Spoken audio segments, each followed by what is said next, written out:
BabylonTheatre. I'm sitting in a small office I have here, a closet really, in my little home in Bertha's Vineyard, just down beach from Martha's Vineyard, where I came to clean up the wreckage of the summer storms before going back to work full-time for DOA this winter. However, they did send me an urgent message saying, will you please do a promo for the Bab Boys' upcoming new program, which they're working on feverishly now. And I said, well, okay, if you got a script. They said, no, we don't have a script, but just think of all the things that come to mind about what happened at the party this summer. So here we go.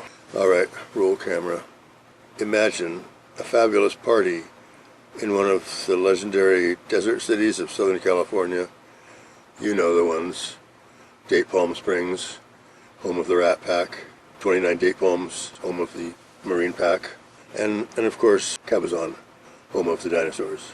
Now add a strangely sinister hotel keeper and a undercurrent of conspiracy among some of the Theonites. And who's that in the dark talking to those spies? Could it be Sandy Beach?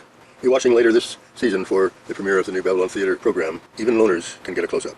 We'll be looking forward to more as the days go by. Close camera.